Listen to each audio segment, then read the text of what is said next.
Formula One world champions, the greatest drivers among great drivers. F1 drivers do not just become world champion on a whim. Years of trial and error lead a driver into maybe sometimes winning a Formula One world championship if the stars align for them. So many factors go into winning one of these things. Were you the best on the grid? If not, were you still great? Was your car great? Do you have the luck required to win one of these things? How often did you avoid incidents? Truly, winning an F1 title requires you to be as near as perfect as possible and have the sport work in your favor. So despite some champions lacking the balls of others, you don't undeservingly win a title is my point. Every driver who has at least one title has earned it deservedly so, and we shouldn't slander them when they're in the top 1% of drivers talent-wise. Now, can we still criticize them and compare them to other champions? Absolutely. Basically, that whole first bit was my justification for this video. Just because I say a certain champion wasn't that good to another doesn't mean I'm calling them a bad driver. Just among the champion level drivers, their champion drive was less champion than another champion's drive, but regardless, still a champion's drive. Is that enough champion to you? I think I'm overcomplicating this by now. Just know, I am not calling anyone in this video a bad driver. Far from it. I'm just comparing their masterpiece to other masterpieces in this master debate. Plus, we all love a good ranking here and there, and my rankings are always 100% objective, so let's just get into it. We are ranking every champion since the 21st century or the year 2000, which leaves us with 9 drivers: Michael Schumacher, Fernando Alonso, Kimi Raikkonen, Lewis Hamilton, Jenson Button, Sebastian Vettel, Nico Rosberg, Max Verstappen, and of course, Lando Norris. Some of the best that have ever done it, period, are involved in this list, so I'm sure the comments and discussion will be civil thanks to my opening monologue. By the way, before we start, I'm ranking the actual drivers themselves, since in the case of most drivers on this list, they have won multiple titles, and I really can't be asked to rank every one of the years they won the title, so this is just the general ranking of how good I think they are. And remember, just because someone is in the C or D tier doesn't mean they are C or D tier level driver, just that tier among the other champions. In a full driver tier list, that C or D champion driver would be at lowest high B tier, so I hope that is clear enough. Anyways, enough disclaimers. Go join the Discord to have some good fun, and subscribe if you're new if you like drinking crayons. So enough yapping, and let's get to quacking. See those clouds up in the corner? That's where the rain is coming from. So going in chronological order, we have the first champion in the 21st century, Michael Schumacher. Now, real ones know where he's already going, but for some reason, there are many in the community who find Michael to be overrated. They say how it's easy to win when your car has the most advancements, and let's be real here given the era, cheats and exploits to win, and we simply call these people stupid. Yes, Michael won all of his 7 titles, mostly having the dominant car on the grid, but that should absolutely not invalidate his talent at all. That's really the champion's dilemma, since you can show the world all of your talent and glory, and they will root for you to win a title. However, the moment you do win the title, suddenly the world is against you now, calling your driving and results the product of a good car and minimal talent. They will also highlight other drivers who supposedly have more talent and should win the title over you, and when they eventually do, the cycle repeats itself again. Michael, from the moment he shocked the grid in Spa 1991 by putting that Jordan far up than it should have been, had all the implications of a driver with supreme talent. He had the pace to drive a car to its absolute maximum, giving the illusion of going over the edge, a feat that few drivers in history have achieved. I mean, he was a wonder, man. What can I say? His only blemish in his game would be his tendency to whack his competition off, but he was just so good everywhere else. He first won 2 titles with Benetton, now known as Alpine, in 1994 and 1995, before moving to Ferrari for 1996. This move was met with a lot of questions, since Ferrari weren't in the best spot during this time. However, they would quickly go away. This is Schumacher, guys. He knows what he is doing, since in 1997 he got right back to title winning ways, since he contested with boosted driver Jacques Villeneuve for the title, and he was fighting hard considering his Ferrari was just not a Williams. And in the final race for the title, it was looking likely Jacques was going to unfortunately win it, but Michael had one final move up his sleeve: murder. He tried taking Jacques out of the race so he could win the title. However, this move blew up in his face, since he was the only one that DNF'd and for good measure got disqualified from the season. Yikes. His reputation was down in the dumps, more so since McLaren learned how to be a Formula One team again and started winning with Mika Hakkinen, and he got his leg exploded in 1999 in the midst of a title fight, so many at this point kind of wrote off Michael as a driver who accomplished what he needed and nothing more.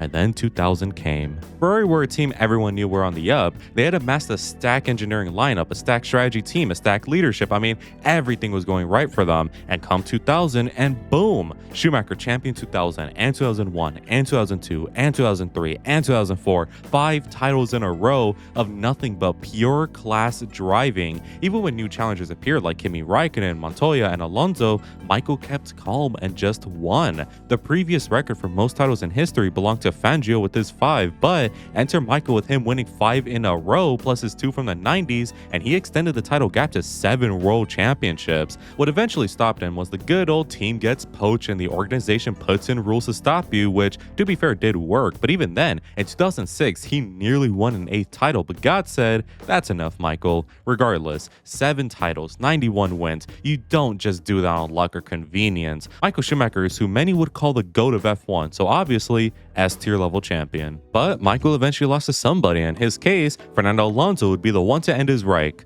Was that bad? Maybe. Anyways, Alonso would enter the sport in 2001 and get fired for 2002. Yikes. Well, not exactly. It's more like Alonso voluntarily fired himself since he broke contract with Minardi to sign with Renault, formerly known as Benetton, and the current head, who is somehow leading the team today, Flavio Briatore, told Alonso, spend 2002 familiarizing yourself within my team so we could do big things in 2003 and beyond. This turned out to be the correct move since in 2003, Alonso became the youngest race winner at that point and just had a nice damn season. He was starting to get the rep of being a bloody fast driver that as long as he could correct his faults of being somewhat crash happy at times and angry, a title will come his way. And then 2005 happened. After 5 years of Schumacher dominance, the sport needed someone new, so enter the 2005 season and uh-oh, Ferrari are fucking terrible. The next best team to them was, of course, one team that has a driver everyone wants to be a champion, McLaren. McLaren had Kimi Raikkonen, who we will speak on soon, but basically, everyone said Kimi was to Michael what David was to Goliath. He was the only one who would free us from Schumi dominance, and it was looking like that in 2005.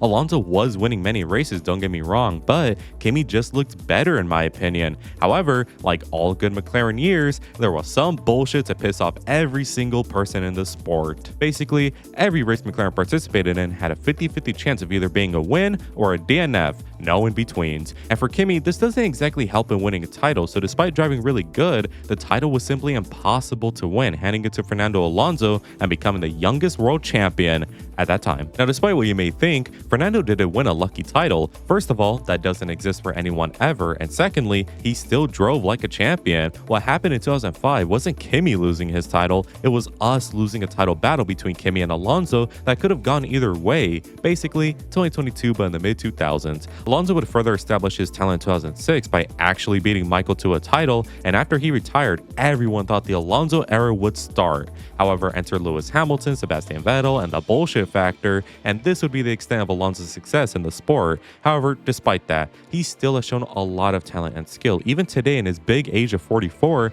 and with next season potentially being his last ever, let's see how his story can end. He definitely could have achieved more had he been a more calmer, reasonable driver, and of course simply had better luck, but it's not like he's had a bad career. Easy A-tier champion. Alright, let's rewind the clocks back to 2007 and talk about our next champion, Kimi Raikkonen. So yippee, Kimi got his title with McLaren after all.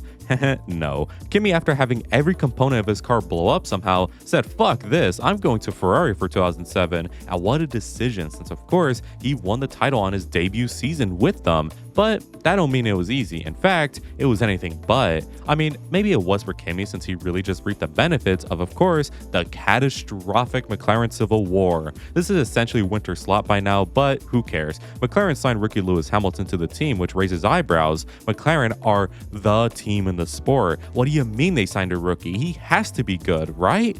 Oh yes. Lewis Hamilton in his first 9 races of F1 finished on the podium for all of them, including a win in Canada and Indianapolis, and it looks like this kid is the definition of generational. Lewis is also British, and McLaren is a British team, so naturally, some favoritism started to build up towards Lewis, also because he was a McLaren Academy product, so it makes sense, and of course, Alonso is not happy with this. During this time, Alonso wasn't getting the big results with a few non-podium finishes, so in the second half of the season, he locks in and causes havoc. So while the team is fighting amongst themselves, who's reaping the benefits? Kimi Raikkonen. When McLaren are 1-2, he is third. When McLaren fuck up, he wins. He's just there being quiet, keeping to himself and winning what he can. So by the time we get to the final round at Interlagos, it seems like it's only between Lewis and Fernando, while Kimi is just there with like a 2% chance of the stars align. Would you look at that, huh? Lewis has an engine issue while Alonso struggles to win the race, leading to Kimi winning it and the title by one singular point. So if there's a lesson to be learned here, kids, stick to yourself and you'll be just fine without the drama. The rest of Kimi's career wouldn't feature another title, but that didn't mean he was bad. He still drove like a master, and even when his innate pace started slipping, he still had the balls to drive clean and consistent all the way until he got bored of the sport and retired in 2021. He's the Iceman for a very good reason, so again, easy A tier. But now for a driver we obviously know everything about by now, Lewis Hamilton. I'm gonna play this one different and immediately put him in S tier, since again, we know his game by now. He is the driver we witnessed winning everything and more. After the embarrassment in 2007, Lewis remembered, wait a minute, I'm a rookie. So in 2008 for his sophomore season, he cooks the entire grid and goes on to win a title and become the youngest to do so. For now, Lewis has the world in the palm of his hand, but for 2009, McLaren were dog shit. The world was ending, so I'll cut them some slack, and it wouldn't be too long anyways before they were back to the front in 2010. However, they weren't that front forward since Red Bull were the car to be, but Lewis still tried for the title and somehow could have won in Abu Dhabi had the stars aligned, but they didn't. Boo-hoo. I'm sure 2011 can be better. Holy shit, it was horrible. Lewis was generally bad this season. He was driving so weird and off-brand. Where he used to be this clean and aggressive driver, now he was dirty and stupid in his driving. It was like a clone was made of him to drive as terrible as possible, and now pressure was on him again. However, he thrives under pressure. Since 2012 would be vintage Lewis Hamilton. Cook the grid, be fast, be clean, be a winner. He didn't win the title since again, Red Bull just had the car, but he was great regardless. Who wasn't great though were McLaren. To say Lewis got ruined by McLaren this season is a big understatement, since so many times in this season would Lewis be leading comfortably, only for McLaren to say that a singular bolt on the car was 0.1% unscrewed, losing him 10 seconds every lap, or for him to pit and McLaren take 3 to 5 business days to complete the stop. This was embarrassing for McLaren, and Lewis, feeling the mid coming in, decided to bail. Where to, you may say? Ferrari, Red Bull? Nope, Mercedes, you know, the midfield team. Everyone criticized Lewis for this, and despite them being better in 2013 with a few wins, it was still a waste of time and talent in the eyes of many. And 2014 comes around. Champion 2014, Champion 15, Champion 17, 18, 19, 20. 6 titles were to be won by Lewis at Mercedes, and adding his one from McLaren, and somehow in the same century, we have seen 2 7-time world champions. Again, you have to be a special kind of special to think winning 7 titles doesn't automatically make you one of the GOATs of F1. You don't just do that with a good car, you just don't. Lewis is one of the fastest and most consistent drivers in the sport's history. Again, S tier champion, and in fact, new tier, GOAT tier, where only Lewis and Michael will sit. We can argue those two on who the GOAT is. I mean, the order I have them ain't coincidental, but Lewis being a GOAT is inarguable. Accept that. Lewis in 2022 has had his struggles, but think of all the bullshit that has been thrown at him. Like Alonso, here's to a good 2026, because Lord knows they need it for their mental health. But now for a driver who can spend a little bit of time on, that being Jenson Button. Like I mentioned before, the world was ending in 2008 and 9, which left F1 in a weird place. New regs came in and no one had any money. Honda had built a good car for the 2009 season, but couldn't afford to participate before Ross Brawn, core pillar Schumi's dominance, bought the team for £1 and renamed it to Brawn GP. Jenson Button and Rubens Barrichello were the drivers, and in that season, Jenson would win 6 of the first 7 rounds. And despite not winning a single race after that, only standing on the podium once more thanks to every team finding money again, he still won the title. The contenders for the title were like 7 rounds behind Brawn, allowing them to win fairly comfortably. And Jenson is a good driver, don't get me wrong, but like, no one really touted him for a title. It's kind of like Albon or Gasly winning one today. However, something weird happened. After 2009, Jenson became much better. Look, genuinely, 2009 is not even his best season, despite that one being the season where he won his only title, since years like 2010 and 2011 when he got signed to McLaren were just more class. And after McLaren fell off in 2013 and onwards, Jenson still drove very clinical before retiring in 2016, saying his end was near. So despite being unassuming for most of his career and kind of forgotten about, winning a title in 2009 activated his X gene or something, since he actually became really good despite not winning a title again. I say a C tier champion for me, but a B tier driver overall. Does that make sense? But now for someone more interesting, that being Sebastian Vettel. He debuted in 2007 alongside Lewis Hamilton, and immediately he had the sauce. He got signed to Red Bull's new driver program, and for 2007 and 8, raced for Toro Rosso.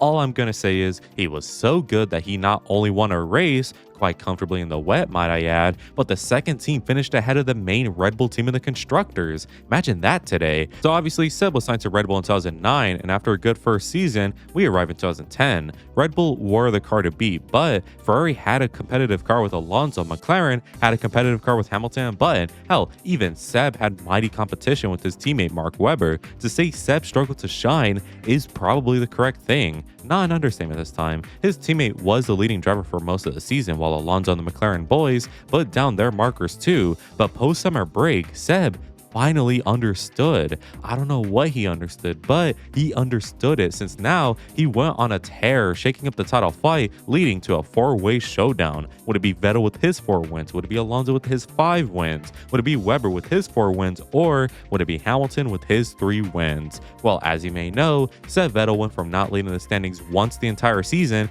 to winning the title and becoming to this day the youngest champion ever, and his era was only beginning. 2011 domination, 2012 another fight with Alonso that still went to Seb. 2013 was more domination. Who cares that the team was imploding? Seb was winning, and I'm sure ignoring implosion in the midst of dominance won't bite Red Bull ever.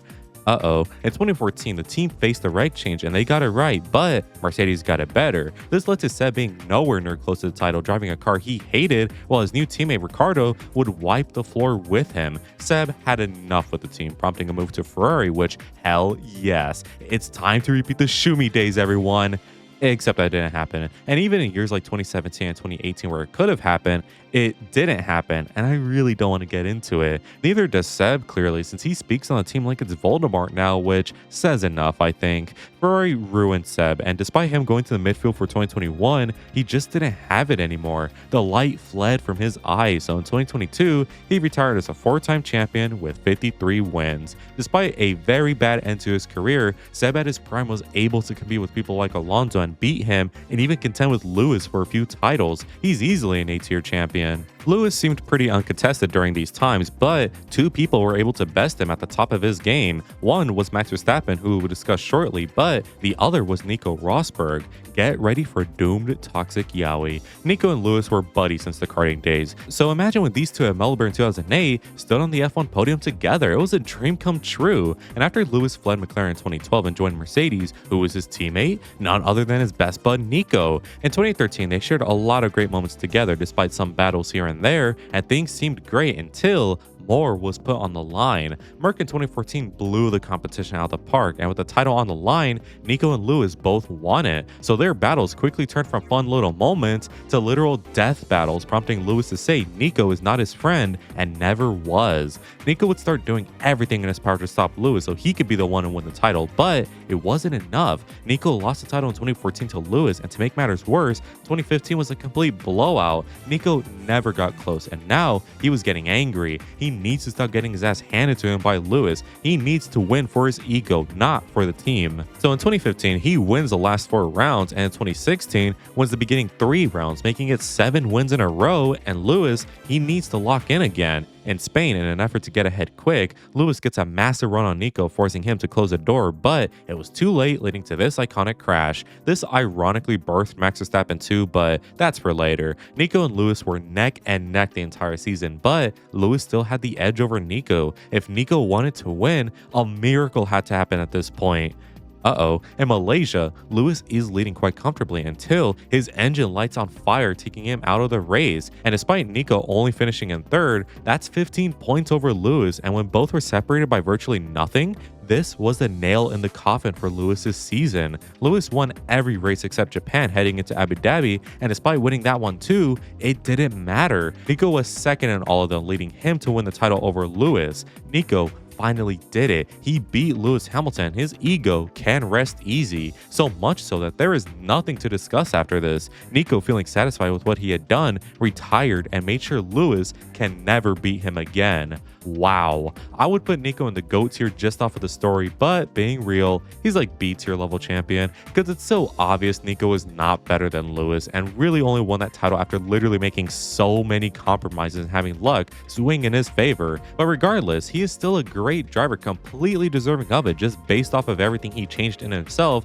just to win one over Lewis. So again, B tier champion and fanfics to last a generation. So remember Spain 2016 where they crashed? Well, who won that race? 18-year-old Max Verstappen. He was the youngest race winner today and likely forever since he joined in 2015 at 17 years old. Yes, Max is that good. However, also very crash happy and needed a few years to fine tune his very aggressive driving style. So years like 2017 and 18 were riddled with so many avoidable incidents, but enter 2019 and he's crashing less. And 2020 was just an improvement. Oh man, if Max can just get a title winning car, it's light work for him. Hey, would you look at that? The 2021 Red Bull is a title winning car and I'm sure it's easy pickings. Oh right, 2021 was simply the greatest season of F1 ever. Very rarely do two generational drivers fight each other, and when they do, it's such a sight to behold. Max and Lewis were as near as perfect as possible, but there could only be one winner, and man, I feel bad for Max. He won the title, so why do I feel bad? You know why. Imagine doing everything you did that season only for a dumbass race director to prioritize entertainment over integrity. Max 100% deserved the title, so did Lewis, but not in that way, man. Not in that way. Anyways, it doesn't matter since we're 2022, 23, and 24. Max won those titles on full merit, and the kids of 2023 had the best ever season by a driver in history. 19 out of 22 race wins. That is unbelievable. And in 2024, when Red Bull started to implode after ignoring conflict in the midst of success, again, Max still won the title thanks to McLaren incompetency and Ferrari inconsistency. He's just too good, too much pace, too big balls, too many accidents, which is his only giant blemish, but regardless, too much talent for one man. S tier champion, but he's like maybe one more title or a few more wins away from GOAT status to me. Hell, in the eyes of many, he is in the GOAT status, and so many say he's one of, if not the most naturally talented driver in the sport's history, and yeah, that is just factually true. So perhaps I'm dumb, but regardless, still top 1% and the top 1% of drivers. However, Max didn't win in 2025 thanks to Horn Dog ruining everything, and despite a late title charge by our Lord and Savior Laura Meckes, it was too little too late since we have a new world champion, Lando Norris. Lando Norris was a name that we had heard leading up to 2019, his debut season, so he had pressure, but he had balls and had a great debut season with midfield McLaren and showed all the signs of a great in the making. 2020 and 2021 would continue showcasing his talent and skill since many podiums followed, and while he did have the race like notably Russia 2021 where his inexperience showed, he was still doing great on track. 2022 and the first half of 23, however, would slow his progress down since McLaren were not only bad again, but like really bad, like one of the slowest teams on the grid bad. However, little did we know, McLaren were cooking something up. Perhaps they opened Pandora's box since post-Austria 2023, McLaren were different. They were on the podium in nearly every race from that point forward, and despite a little step back in 2024, they found it again in Miami 2024 and more. In fact, they found so much performance in their upgrade package that suddenly they are the team to beat, not Red Bull. Lando, however, couldn't do it. He won at Miami, but races like Imola, Monaco, Canada, Spain, Austria, they all should have been absolutely won by Lando. He was very inexperienced though and cracked under pressure a lot. So 2025 needs to be different, and it was.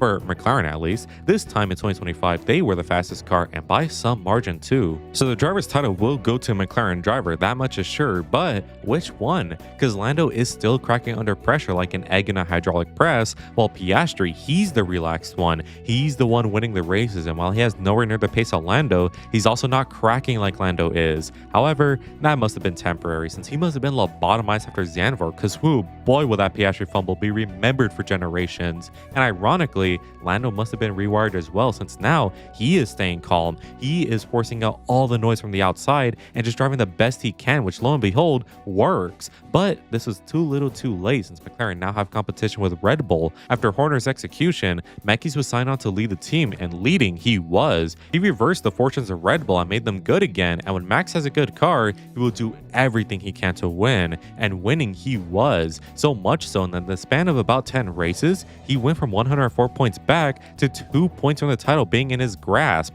Lando won the title by a mere 2 points from Max, but it could have been so much more had he not bottled as much as in the early season. Since Lando still has a long way to go in his career, he is a C-tier champion for now, but if he gets the Jensen Button effect of becoming massively better after your first title, which I think will happen, I could see Lando in 4 to 5 years time being like a B or even A-tier champion given he does improve after this. So that was my ranking of the 21st century champions. Again, just because someone you like is too low for your liking doesn't mean I think they are bad. Please do not misconstrue my words. Anyways, I want to give a quick shout out to all members of the flock for the continued support. And make sure to join if you will cool benefits as well as just helping me out. Anyways, if you enjoyed today's video, make sure to leave a like and subscribe, so it really helps me out. And make sure to let me know in the comments what you think of this. And as always, have an amazing day. Good weather for the duck.